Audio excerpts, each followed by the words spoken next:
There's a lot of shit going on with Jump Force right now, but I'll save that for another video. Right now, I want to, as promised, focus on Weekly Shonen Jump Ori Collection. A game that I'd always said was one of my favourites, and now, well, we'll get to that in part 2. The focus of part 1, however, will be the things that made this game any good in the first place. Ori Collection launched on the 5th of July 2017 with an impressive roster of 66 characters spread across 40 series. Additionally, characters like Ayamano, Nana Asta Deviluk, Piccolo and Jotaro Kujo were all confirmed to be coming in future updates prior to the game's release. The oldest series on the roster was Otoko Ippiki Gaki Taisho by Hiroshi Motomiya, which debuted in Jump back in 1968, issue 11. But the series only received one character, Mankishi Togawa. The newest series on the roster was Black Clover by Yuki Tabata, which debuted in Jump in 2015, issue 12. Again, the series only received one character, and that was Asta. Otoko Ippiki Gaki Taisho held the title of the oldest series in Ori Collection for the entirety of the game's life cycle.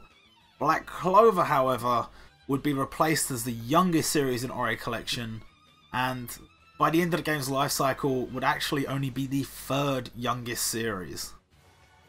The first series to steal the youngest series spot on the 12th of October 2017 was Yuragi Sono Yuna-san, aka Yuna's Haunted Hot Springs by Tadahiro Miura, which debuted in Jump in 2016, issue 10.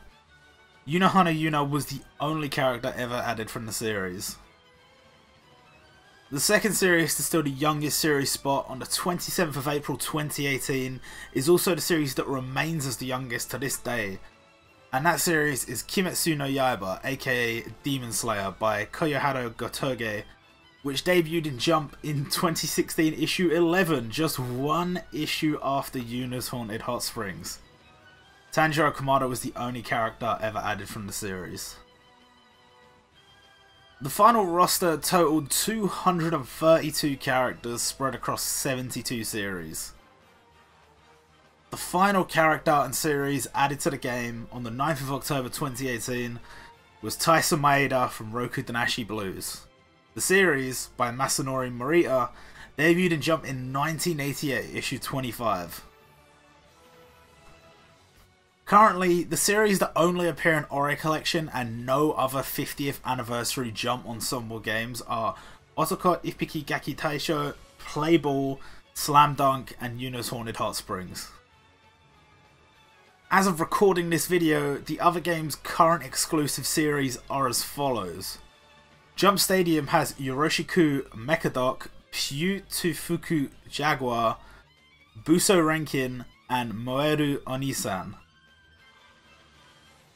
Jumputi has Doberman Deca, Dr. Stone, Godsider, Jungle King Tarchan, Level E, Jinai Ryu Jujutsu, Butaden Majima-kun, Tsubasa, Meiryote Goto Seijuro, Mon Mon Mon, Mr. Full Swing, Rookies, Seikimatsu Leader-den Takeshi, The Promised Neverland, Suide ni Tonshinkan, and Wild Half.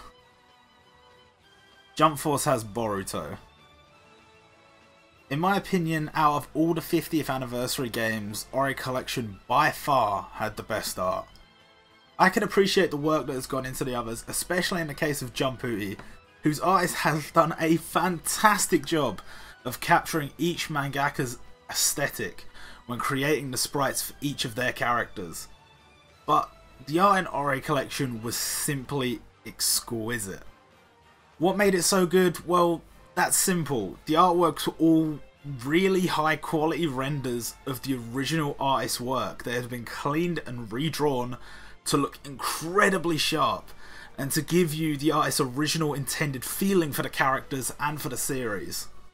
It's not just the artworks though, we also had scenes and animations taken straight from the pages of their respective series, and intricately animated to faithfully recreate the events of some of our favourite series. The way this game played often split opinion. Ori Collection would auto-attack as standard. The only thing you had any control over was your character's skills and ultimate attacks, as well as which enemy you were targeting. The reasoning behind this gameplay style was most likely due to the intricacies of team building. Your team synergy could be built around a leader skill, passive ability, skills, ultimate attacks, or even in some cases, just cooldowns. This really showed itself in the PvP game mode Legend Arena. Loved by some, hated by many, Legend Arena was a PvP game mode that pitted players against each other each season, with prizes of jump orbs, the premium currency of the game, and PvP exclusive characters. For many players, this was the thing that kept them coming back each week, attempting to get the exclusive and normally quite powerful character from Legend Arena. In terms of PvE content, it was sporadic, and sometimes borderline non-existent. But the story quest events were considered by most to be a great way to give some love and exposure to a series, as well as recreating the events of the story for us to relive and experience. I know for most players the art, music and characters showcased in these events was one of the major high points of the game. The balance of the characters in this game was simply fantastic, with the devs making it possible for no one team to reign supreme in Legend Arena.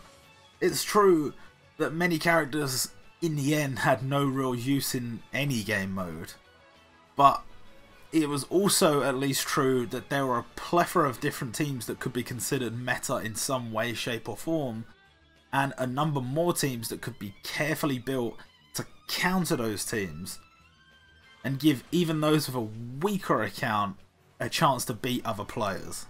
When you think about the amount of different things the devs had to consider when creating each character in order to keep things balanced, and how quick certain cooldowns had become in Legend Arena, it's almost unbelievable that there was any kind of balance at all.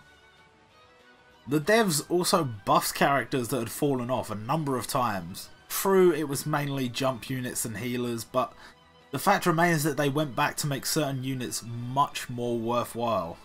Everything in this game, down to the finer details, even stuff like evolver items, power-up items, backgrounds, even buttons, were all beautifully designed artworks courtesy of the Ori Collection artists. One of the few games that would put so much effort into the parts of the games that many other developers would not bother putting so much effort into.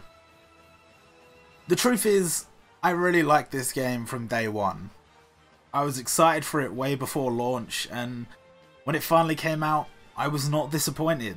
I remember how excited I was day one when the game was first released. It was just before I went to bed that night, and I ended up staying up all night to record, edit and upload my first moments with the game because it was so fucking dope. I remember watching the live stream when it was announced that the first big event for the game would be based around Hunter x Hunter and York New City.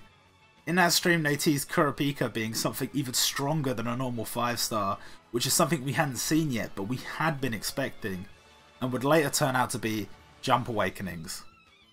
I remember trying to beat everything with a mono red team and an Asta leader.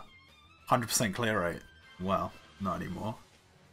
Ori Collection was such a breath of fresh air. So many gacha games were only based around one series. So even games for series like One Piece with tons and tons of source material found themselves rehashing the same old ideas eventually. But with Ori, the possibilities were endless. Think about what you could do with 50 years of weekly content.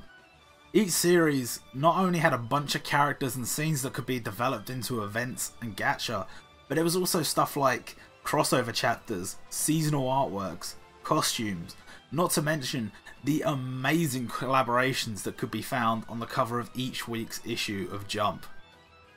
Ori even had a feature where you could make your own Jump cover out of the team you were using that you could display on the homepage. Every person who has read a Jump series will have a different takeaway about what makes this magazine great. And this was our chance to play with that and share it with others. In this game, not only did I get to play with a bunch of my favourite characters from my favourite series and see them immortalised in HD with awesome art and sick animations as well as super cool special effects, I was also introduced to a bunch of series through this game. So many times I would see a scene or a character art that would make me want to read that series, and with 72 series by the end of the game, there was a lot for me to check out. If not for this game, I may never have read series that I genuinely love now. Series like Kinnikuman, Slam Dunk, Medica Box, To Love Ru, Black Clover, Eunice Haunted Heartsprings. For that at least, I will always be grateful to this game. This game was so much fun in the early days, and there was so much damn potential. But that potential eventually ended up becoming the burden of expectation that the player base had for the future of the game. And that will be the topic of the second part of this retrospective, which will be coming soon. If you enjoyed this video, then please do give it a like. Let me know your favourite parts of Ori Collection in the comments section too. Could be something as simple as your favourite character or event, or even if the game introduced you to a new series that you wouldn't have read otherwise. Thanks for watching, and I'll see you next time.